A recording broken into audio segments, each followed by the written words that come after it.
Welcome. Don't adjust your dial.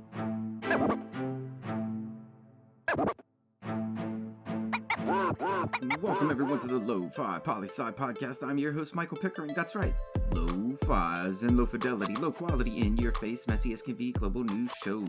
Here we're going to talk about that famous question of what's going on in the world today. And it's Wednesday and time for that lo-fi global news, fresh off that press. And we're coming at you from the Europe section of the BBC. Talk of Brexit deal breakthrough. Handle with care. Oh, really now? After more than 4 years, are we really going to see an EU-UK trade deal before the December deadline and tariffs would be raised across the board? Interesting. That's right, the EU is signaling that it could be as early as next week that they announce a deal. But as the headline states, handle this news with care. There's only about a month before the official breakup of the UK and the EU, and the clock is ticking. What do you think, Lo-Fi Nation? Will they hit that game-winning buzzer shot or not? And I think that's an accurate sports reference, but I'm never really sure. Regardless, write in and let me know your thoughts. Next up, source, the international section of the AP. Hungary sticks to veto of EU budget over rule of law issue. And things are heating up elsewhere in the EU as well, people. Hungary and Poland have both used their veto power over the 1.8 trillion euro EU budget, because that budget ties the disbursement of the money to respecting the rule of law in a country. And now Slovenia is also signaling they're backing Poland and Hungary too. So let's be clear though, Lo-Fi Nation.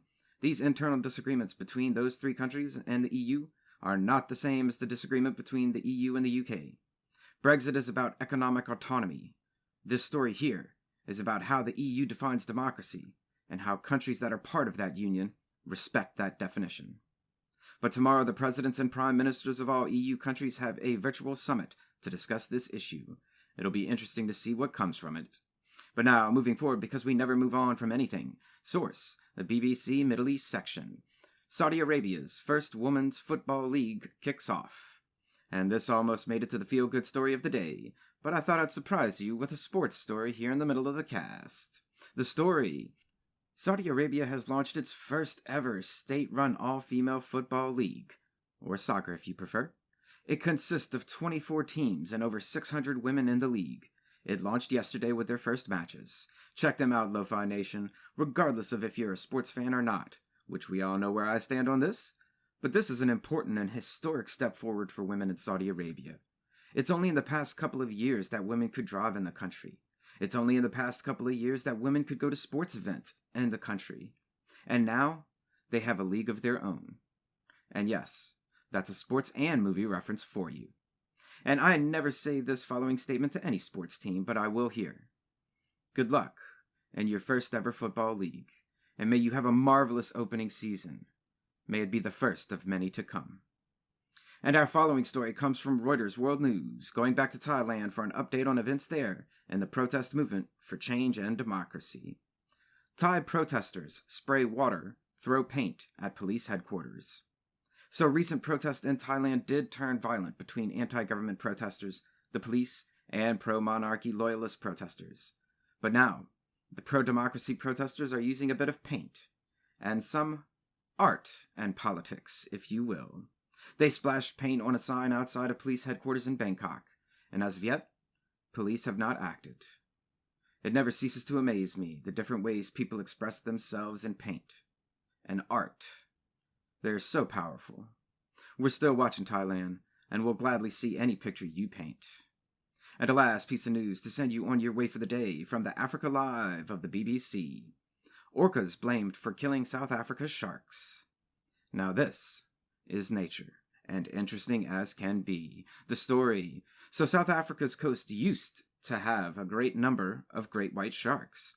However, those numbers have been greatly declining, so the government ordered an investigation to be done, and their findings. In 2015, 2 orcas, aka killer whales, began coming around the coastline, and now there's an entire pod of them. And pod is the name for a group of whales. Now you know. The investigation also found multiple great white shark carcasses that have been attacked by orcas. Their findings suggest that this pod of orcas have become specialized hunters of great white sharks off the coast of South Africa, and that this is the reason for the massive decline in great white sightings. Nature. Simply amazing. Great white sharks, often known as the perfect predator that hasn't had to evolve in millions of years, has now become the prey of killer whales. Right in, Lo-Fi Nation. Are we witnessing the evolution of a new top predator in the ocean? I'm curious your thoughts on this one. And that's a brief snapshot of what's going on in the world today. Stay tuned for tomorrow's episode of Lo-Fi Global News. Always remember that Lofi Poli Sci is more than just me. It's the we that we be. Write in with questions or comments to lofipolisci@planetmail.com. Thanks for listening. Stay safe. Wash those hands. And I'll see you on the next episode of the Lofi Poli Sci podcast. Pickering, signing off.